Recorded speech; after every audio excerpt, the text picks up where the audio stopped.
Fala galera, beleza? Nessa videoaula nós vamos avaliar a influência da temperatura na deformação dos materiais. Além disso, vamos introduzir as equações de compatibilidade.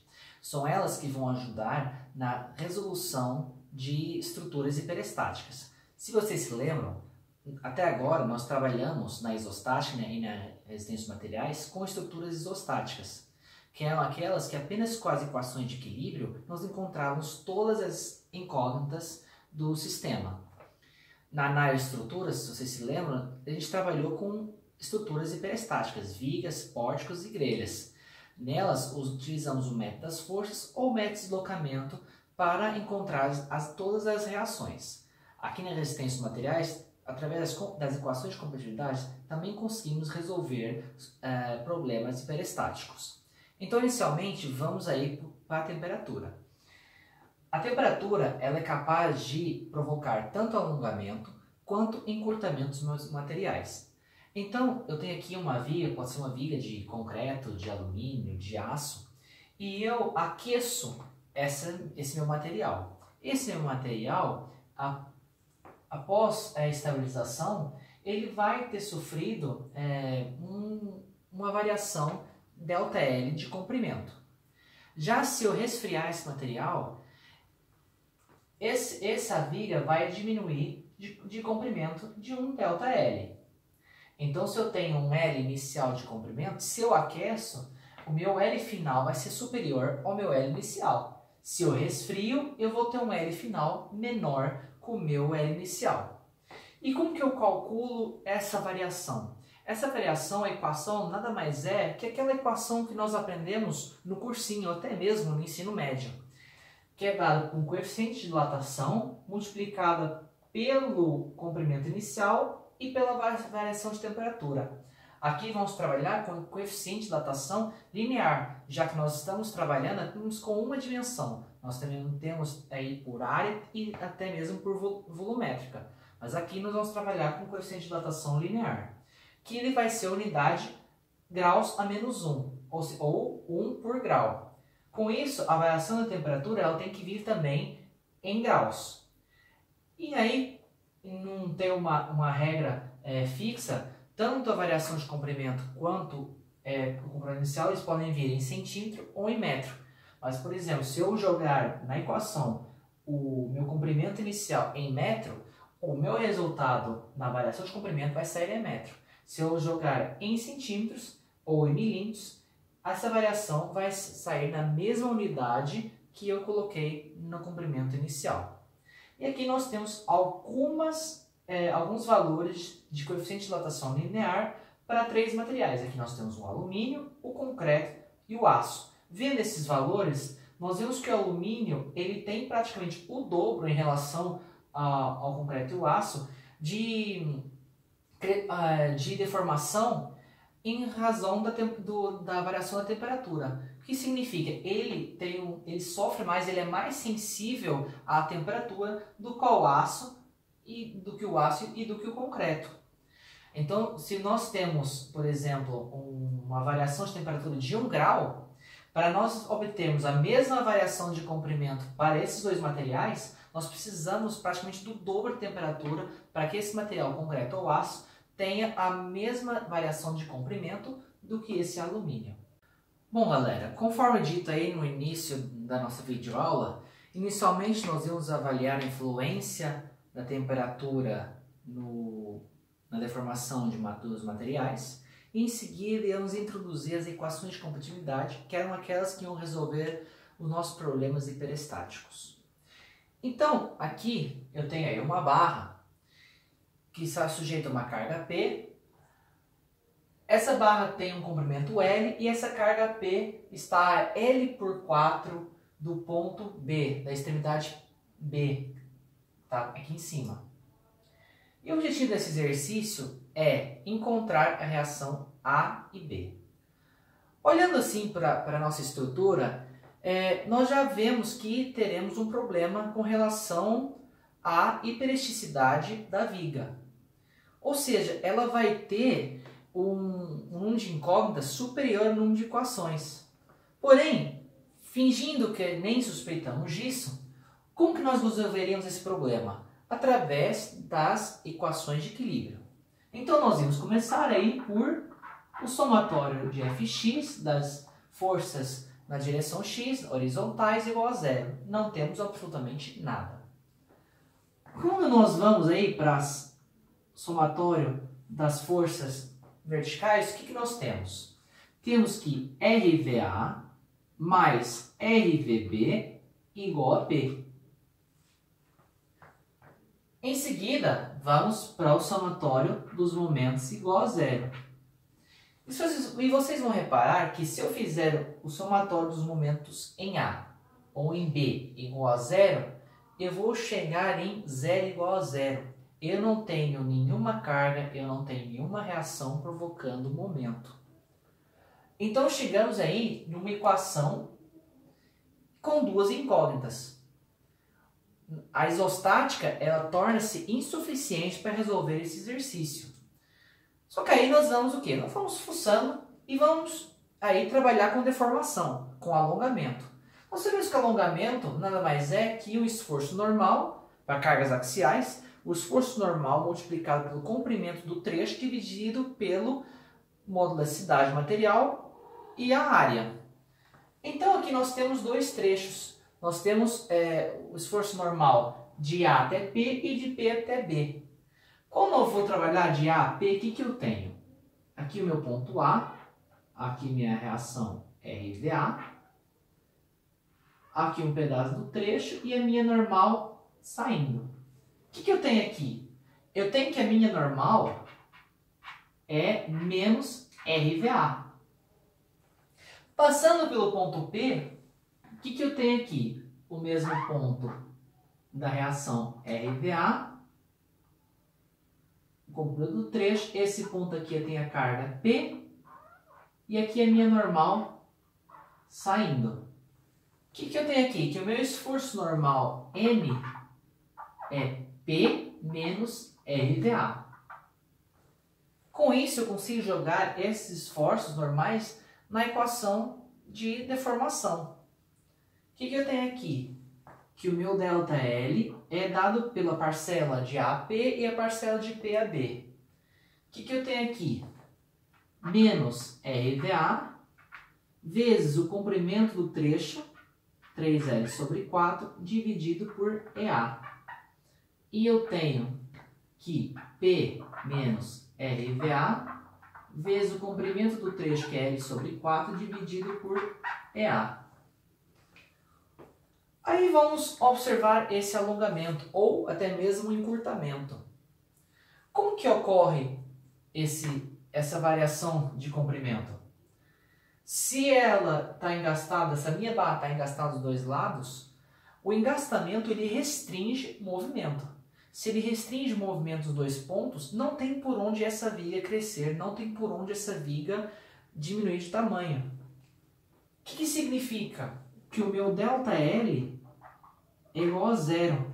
Essa é a nossa equação de compatibilidade. O meu alongamento ou encurtamento, a minha deformação, ela é zero. Com isso, o que eu tenho? Eu tenho que 3L sobre 4 vezes o RVA sobre A é igual a P menos RVA multiplicado por L por 4 sobre EA. Reparem que o meu material não importa e reparem que a minha área de tensão transversal, sendo ela mesma para os dois trechos, e o material também sendo o mesmo, não importa. Não importa também o comprimento L. O que sobra aqui?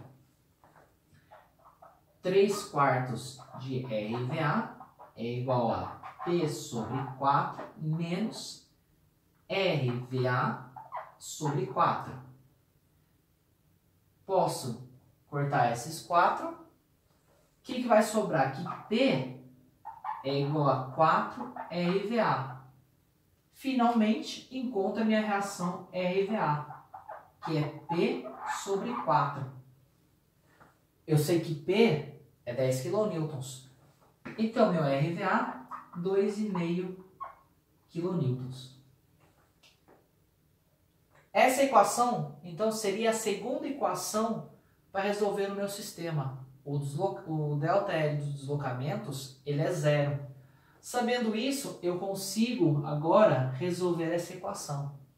Então, se eu tenho que o meu RVA é 2,5 e o meu P é 10, eu tenho que o meu RVB, minha reação, em B, 7,5. Como essas reações elas resultaram positivas, a minha orientação inicial para essas reações está correta. O RVA ele é 2,5 para cima e o meu RVD é de 7,5 para cima também.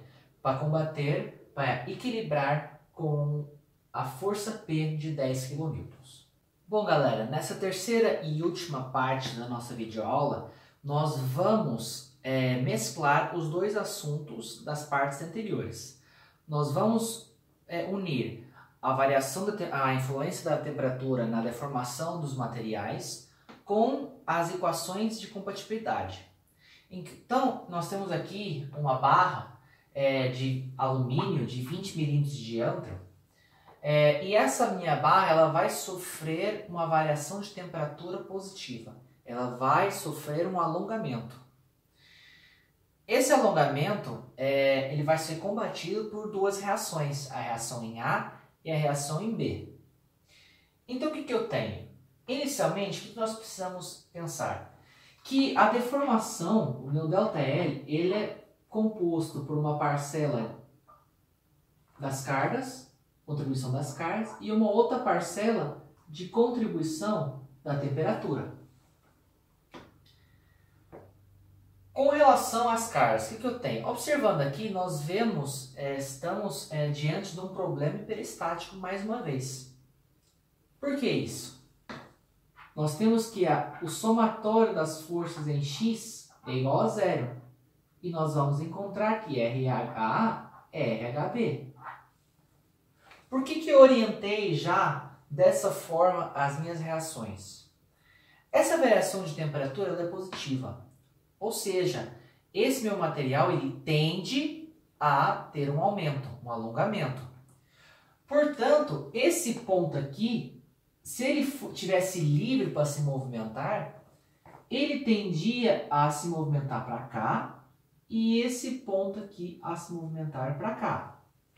Por isso que eu já estou chutando e nós vamos ver corretamente que essa reação em B, para combater essa tendência a se mover para a direita, a orientação dessa reação em B tem que ser da direita para a esquerda. A mesma coisa, o ponto A, que tem que ser da esquerda para a direita. Ao longo de toda a seção, toda a minha viga, esse elemento estrutural, eu tenho o mesmo esforço normal. Então, a minha parcela a minha deformação de carga vai ser composta apenas por uma parcela. Qual que é essa parcela? Tem que o meu ΔL de carga, ele é dado por um esforço vezes um L sobre A. Quanto que é esse esforço? Suponhamos que nós partimos do ponto A, então eu tenho aqui minha reação RHA e vai em direção a B. Eu tenho aqui minha normal saindo. O que eu tenho aqui? Que é normal menos RHA. Então, a minha deformação, a minha contribuição da deformação provocada pelas cargas, nós temos menos RHA vezes L, esse L não vai influenciar, dividido pelo módulo da elasticidade, 7.310, multiplicado pela área dessa seção, que é π. Eu vou transformar em centímetros, πd² sobre 4 vai me resultar em π. Em seguida, aqui que nós temos o ΔL provocado pela temperatura. Quanto que é isso? Nós vimos na primeira parte dessa aula que ele é composto por três variáveis: o coeficiente de dilatação, a variação da temperatura e o próprio comprimento L. Então, o que nós temos? 2,3 vezes 10 a menos 5, isso aqui é um alumínio, multiplicado por 80, que é a variação da temperatura em graus, multiplicado por L. Jogando naquela equação, o que nós temos? Que o meu ΔL ele é dado por menos RHA vezes L sobre 7.310π mais essa conta aqui, vamos colocar em 2,3 vezes 10 a menos 5 vezes 80 vezes L. Agora acontece o mesmo caso da segunda parte da nossa aula. Esse material ele tende a alongar. Porém, nós temos o engastamento nas duas extremidades, ou seja, esse engastamento ele impede, essa reação ele impede esse material de se alongar. Se ela impede, se ela restringe essa deformação, esse meu ΔL é igual a zero. Sendo igual a zero, o meu L ele não importa. O que eu tenho aqui? Que o menos, que agora passando para aquele lado, RHA dividido por 7.310π é igual a esse valor de 2,3 vezes 10 a menos 5 vezes 80. Então, meu RHA é 2,3 vezes 80 vezes 7.310π vezes 10 a menos 5. O meu RHA vai resultar em 42,26 kN. Então, essa é a reação necessária para que o meu movimento nesse ponto A seja zero e meu movimento no ponto B seja zero. Essa é a reação necessária para equilibrar com a deformação provocada pela minha variação de temperatura. Sabendo a reação em A, agora eu sei a reação em B. A reação em B